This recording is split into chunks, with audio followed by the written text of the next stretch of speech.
Auni, esiet sveicināti augustā, un kāds tad būs šis mēnesis jūsu zodiaka zīmē? Var nākties parūpēties par citiem cilvēkiem šajā mēnesī, vēl vairāk var pat nākties iejaukties viņu dzīvēs, arī pārbaudot, piemēram, darba kolēģis, kā viņi risina kādus darba jautājumus. Var gadīties, ka kāds no viņiem motivēs sev līdzās esošos cilvēkus uzņemties pienākumus, tad liks rīkoties, un tas jums arī patiešām ir jādara. Zvaigznes tā saka, jo enerģija ir tāda, ka ja jūs to nerealizēsiet, jums var pašiem rasties kaut kādas trauksmainas sajūtas. Un noteikti risiniet arī darījumu sarunas šajā mēnesī.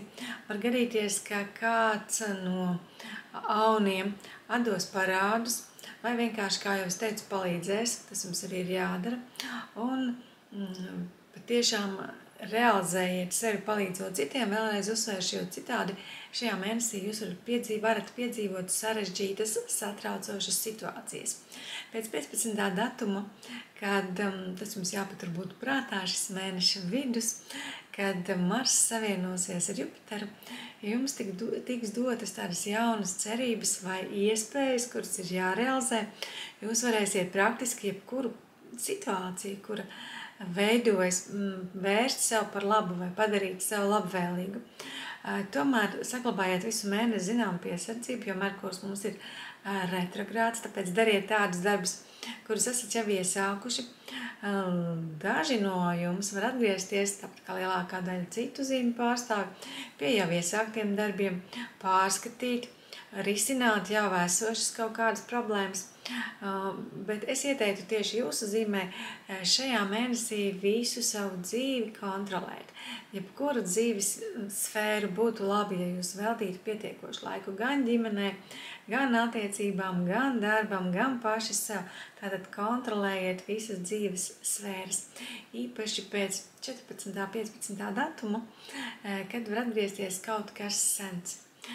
Tās var būt gan patīkamas lietas, gan mazā patīkamas. Kāds varbūt arī sāks nodarboties ar kādu senu vaļas prieku. Arī tas ir iespējams. Un pilnmēnes 19.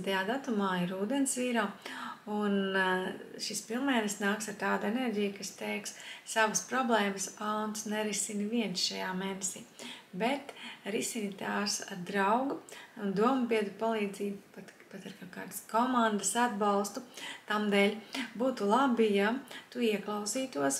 19. mums datums saka, būtu labi, ja tu ieklausītos savos draugos.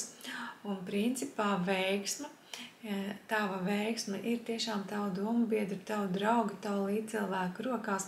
Tāpēc konsultējies, ieklausies un tad pieņem lēmumus. Kā redzi, šajā mēnesī diezgan maz vietas ir mīlestībai, tā ir arī mazāka nozīme, un tie, kuri nav attiecībās, tiem diez vai vajag pa galvu kaklu mesties jaunās attiecībās. Katrā gadījumā nogaidiet līdz nākamajam mēnesim, līdz pieņemt kādus būtiskus un svarīgus lēmumus. Tie, kuri jau ir attiecībās, tie tās kopj. Atcerieties, par ko es sāku šo stāstu, ka jums vajag palīdzēt, jums vajag atbalstīt, jums vajag motivēt, un tad arī viss būs labi.